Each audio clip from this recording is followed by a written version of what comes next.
And this is the test track, a once thriving California suburb that someone pulled the plug on. This is Cypress Knolls, and it's an abandoned military housing neighborhood. And the city of Marina has agreed to let us use it. And there are plenty of neighborhood streets, and we are gonna be tearing around these streets to see if you use more fuel when you drive stressed.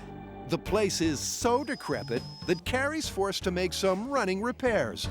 We've set up a course that includes traffic lights, different speed limits, stop signs, obstacles, and U-turns. These streets haven't seen traffic for 15 years. So for the test car, we've gone retro rusty. So this is the car that we're gonna use for our test. Now, it's pretty old and it doesn't get great gas mileage, but that doesn't matter. What we're trying to test here is whether or not driving stressed out or driving calm has a difference on whether or not you use more fuel. And to get a precise reading on fuel usage, they'll bypass the car's gas tank for a gas bag. What we're doing is measuring the fuel before and after, but not by volume, but actually by weight, so that it's more precise. Now for a few practice laps, just to get a feel for the car and the old neighborhood. All right, who goes first? Rochambeau. All right.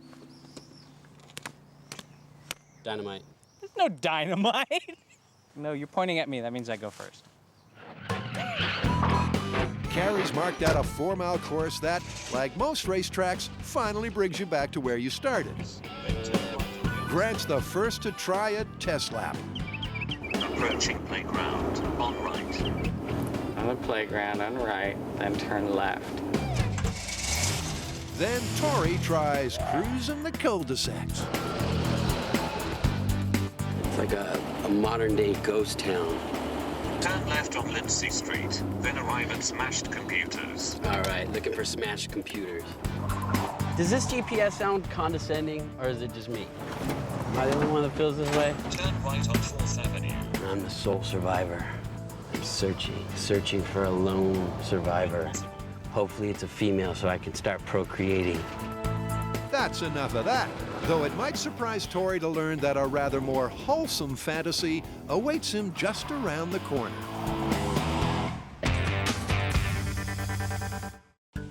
Home on the bomb range. Adam and Jamie are testing a viewer myth that low-grade steaks can be tenderized with high explosives. So far, it's a total bust. Now we're going to pull it all the way back in the other direction and detonate what is essentially an extra-large firecracker full of aluminized black powder, which is a fairly low-speed explosive as opposed to what we just used. And remember, kids, do not try this at home. Barrels of water and low-velocity explosives might not sound like a good tenderization technique, but hey, it's worth a shot. When Adam and Jamie tested an age-old idiom, the results were surprising. I killed it! They found out it's not the bullet that kills fish in a barrel, but the shockwave. The question now is, can a similar shockwave rip through cow flesh and tenderize a steak? The low explosive we're using is like a really big firecracker. It's illegal for you to have, but of course, these guys can have one. It requires a fuse to light it. Now, getting a fuse to light into water is not undoable, but it's a little finicky.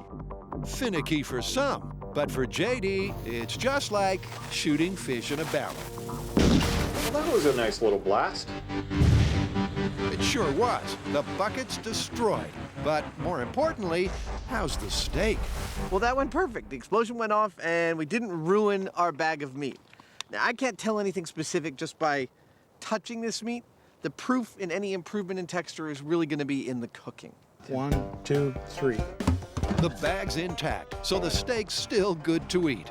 Even better, they've tracked down someone at the Department of Agriculture who says he knows how to blast a steak to perfection.